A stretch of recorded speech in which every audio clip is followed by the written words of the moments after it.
Entre dezembro de 1968 e outubro de 1969, uma sequência de assassinatos brutais abalou o norte da Califórnia. As vítimas eram, em sua maioria, casais jovens surpreendidos em locais isolados.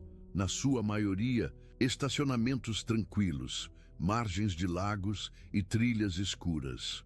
Mas a violência não parou por aí. Um taxista foi executado em plena área urbana de São Francisco. A cena do crime, fria e silenciosa, oferecia mais perguntas do que respostas. O assassino não buscava apenas matar, ele queria ser visto, ser temido. Através de cartas meticulosamente escritas e enviadas a jornais locais, ele assinava seus crimes com ameaças, símbolos estranhos e criptogramas complexos. Algumas dessas mensagens jamais foram decifradas. Foi assim que o Zodíaco se apresentou ao mundo, não como um criminoso comum, mas como uma entidade perturbadora que operava entre o anonimato e o espetáculo, entre o sangue e a linguagem. Ao longo dos anos, o caso do assassino do Zodíaco se transformou em um labirinto investigativo. Nenhuma identidade foi confirmada, nenhuma confissão foi aceita, apenas teorias, suspeitos e uma ausência angustiante de certezas. Esta é a história de um mistério que permanece aberto mesmo décadas depois. Uma investigação marcada por silêncio, obsessão e uma sombra que ainda assusta.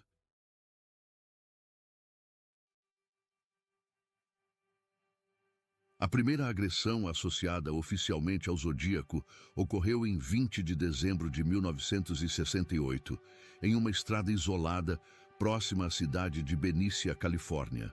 David Faraday, de 17 anos, e Betty Lou Jensen, de 16, foram assassinados dentro do carro onde estavam estacionados. Nenhum pertence foi levado, nada foi roubado. Apenas tiros certeiros e o silêncio que ficou no local. Em 4 de julho de 1969, o padrão se repetiu, dessa vez em Valejo, cidade vizinha. Darlene Ferrin e Michael Majot foram atacados enquanto conversavam dentro de um veículo. Darlene não resistiu. Michael sobreviveu, mesmo gravemente ferido, e seu testemunho se tornaria peça-chave nos relatos posteriores. O que mais chamava a atenção era a precisão emocional do agressor. Ele escolhia locais afastados, esperava o momento certo e atirava sem hesitação. Não havia sinais de pressa, tampouco de remorso. Em setembro do mesmo ano, a violência escalou. Desta vez, o ataque ocorreu à luz do dia, próximo ao lago Berryessa. O assassino vestia uma espécie de capuz preto com símbolo enigmático no peito. Ele amarrou e esfaqueou Brian Hartnell e Cecelia Shepard. Brian sobreviveu, mas Cecelia, infelizmente, não resistiu aos ferimentos. A cena do crime foi marcada pelo próprio agressor. Um recado escrito à caneta no carro das vítimas listava datas e métodos dos ataques anteriores, como se fosse um manifesto silencioso. O Zodíaco parecia estar testando os limites de seu controle. Alternava armas de fogo com facas, escolhia novas regiões, mantinha-se invisível, mas deixava assinaturas cada vez mais visíveis. Estava claro, ele não buscava apenas vítimas, ele buscava impacto.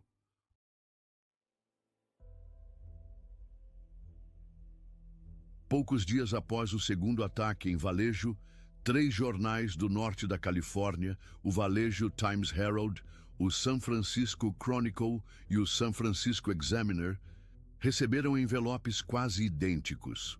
Dentro deles, uma carta com frases curtas, objetivas e um tom de desafio. O autor dizia ter sido o responsável pelos crimes e exigia que seus trechos criptografados fossem publicados na primeira página de cada jornal. A ameaça era clara. Se não o fizessem, mais pessoas morreriam. As cartas estavam assinadas com um símbolo peculiar, um círculo cortado por uma cruz semelhante à mira de uma arma. Era a primeira aparição do que se tornaria a marca do zodíaco. Junto às cartas estavam criptogramas compostos por símbolos, letras e sinais sem padrão óbvio. Um dos códigos, com 408 caracteres, foi decifrado por um casal de professores amadores poucos dias depois.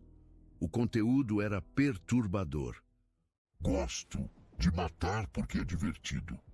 É mais divertido do que matar animais selvagens na floresta, porque o homem é o animal mais perigoso de todos.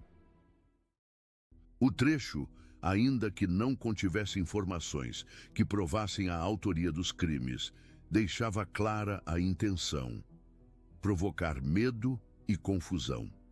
Outros criptogramas, como o chamado Z340, permanecem parcialmente indecifrados até hoje. Mais complexos, com padrões que desafiam linguistas e criptógrafos, eles contribuíram para o fascínio público e o caos investigativo. As comunicações seguiram ao longo dos anos. Algumas cartas detalhavam crimes conhecidos, outras mencionavam assassinatos não confirmados. Em algumas, o tom era frio e meticuloso. Em outras, havia ironia, sarcasmo e até provocações diretas à polícia. O Zodíaco não apenas matava, ele queria controle da narrativa. E, por um tempo, ele o teve.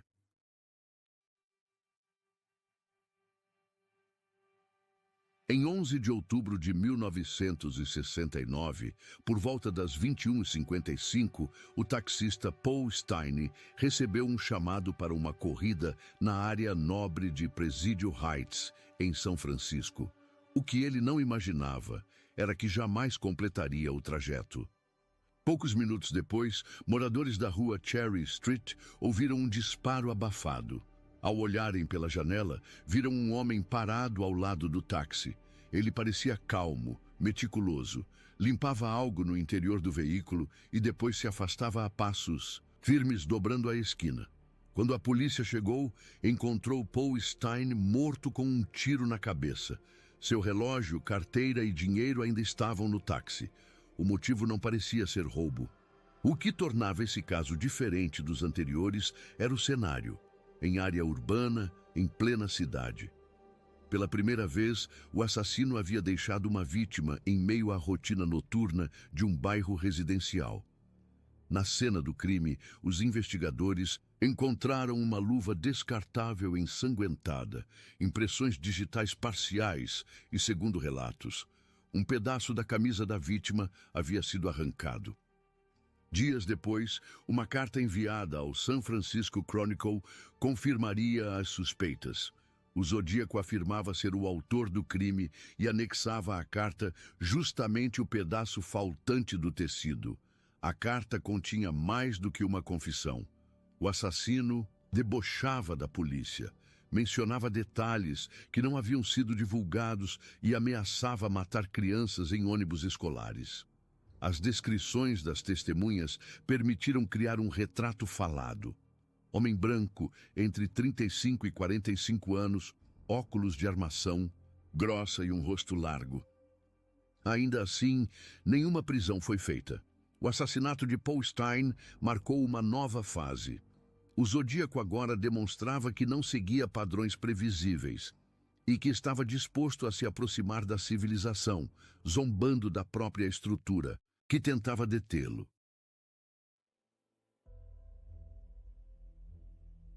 Com o passar dos anos, a identidade do assassino do Zodíaco se tornou uma das maiores obsessões da investigação criminal moderna. Centenas de suspeitos foram analisados. Alguns chegaram perigosamente perto da verdade, ou assim parecia. O nome mais frequentemente associado ao caso é Arthur Leigh Allen. Ex-professor primário com histórico de comportamento instável, Allen havia sido expulso do sistema escolar após acusações graves. Ele possuía relógios com o símbolo do Zodíaco, morava perto das áreas dos ataques e sua caligrafia guardava semelhanças intrigantes com as cartas enviadas. Em 1971, ele foi interrogado e, anos depois, seu nome voltou ao centro das investigações. Mesmo assim, nenhuma prova conclusiva o ligava diretamente aos crimes. O DNA coletado nas cartas não correspondia. A caligrafia, segundo especialistas, não era compatível. Outros suspeitos surgiram. Rick Marshall, cineasta recluso com obsessões crípticas, Lawrence Kane, com histórico neurológico alterado após um acidente cerebral, e até um homem chamado Earl Van Best Jr., apontado anos depois por seu próprio filho como o possível assassino. Paralelamente, surgiram teorias conspiratórias, muitas delas alimentadas pelo mistério prolongado. Alguns diziam que o Zodíaco atuava em grupo, outros sugeriam conexões com forças militares, seitas ocultas ou até a própria polícia. As evidências, guardadas por décadas, foram reexaminadas com novas tecnologias. Impressões digitais, amostras de DNA, análises linguísticas. Tudo parecia esbarrar em uma parede invisível. O Zodíaco não deixou apenas vítimas. Deixou também um rastro de incerteza e uma pergunta sem resposta, repetida por todos os que mergulharam no caso. Ele ainda está vivo ou sempre esteve um passo à frente?